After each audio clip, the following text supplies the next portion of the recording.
சிறகடிக்க ஆசை சீரியல்ல இனிய எபிசோட்ல என்ன நடந்திருக்கு அப்படிங்கிறத பார்க்கலாம். இப்ப நம்ம மீனாவோட பூக்கடை ஓப்பனிங் நடந்துகிட்டு இருக்கு இல்லையா? நம்ம அண்ணாமலையும் விஜயாவும் சேர்ந்து தான் வந்து பார்த்தீங்கன்னா ரிப்பனையே கட் பண்றாங்க. அதுக்கப்புறம் வந்து பார்த்தீங்கன்னா முதல் போனியே அண்ணாமலைய பூ வாங்க சொல்லி அதை விஜயாவுக்கு வச்சு விட சொல்றாங்க. இதுக்கப்புறம் வந்து பார்த்தீங்கன்னா என்ன நடக்குது அப்படின்னு பார்த்தீங்கன்னா ரோகிணி அந்த மேனேஜரை கூப்பிட்டு அந்த ஆர்டர் விஷயமா கேட்குறாங்க. அப்பதான் மனோஜுக்கு என்ன எதுக்காக இவ வந்திருக்கா அப்படிங்கிறது தெரியுது.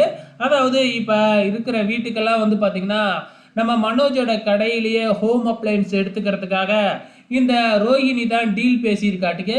இப்ப இந்த மனோஜோட இந்த ப்ராஜெக்ட்ல ரோஹிணியும் பாதி பார்ட்னர் அப்படிங்கிற மாதிரி மேனேஜர் சொல்லிட்டு போயிட்டாப்ல. ஸோ இதை வச்சு மனோஜை போய் பார்த்து பேசலாம் இல்லையா?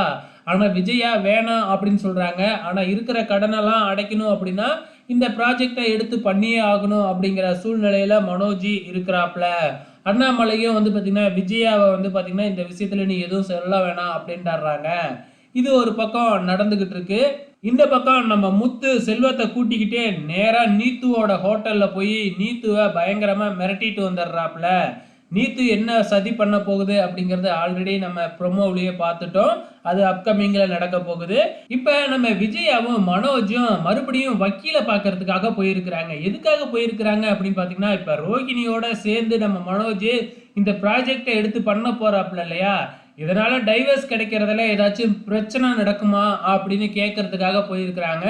அந்த வக்கீல் கண்டிப்பா இதனால எந்த பிரச்சனையும் நடக்காது.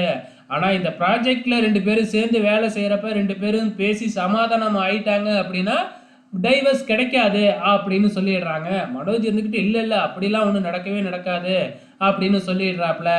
இப்ப மனோஜ் வந்து தன்னோட கடையில இருக்கும்பொழுது ரோஹிணி அங்க வர்றாங்க. அப்படியே மாடர்னா ட்ரெஸ் பண்ணிக்கிட்டு மனோஜை மயக்கிறதுக்காகவே வந்திருக்கிற மாதிரி வந்து ப்ராஜெக்டை பற்றி பேசுகிறேன் அப்படிங்கிற பேரில் மனோஜை உரசுறது இந்த மாதிரி வேலையெல்லாம் பண்ணிக்கிட்டு இருக்கு. ஸோ அப்கமிங்கில் மனோஜ் மாறிடுவார்னு தான் நினைக்கிறேன். பொறுத்திருந்து பார்க்கலாம்.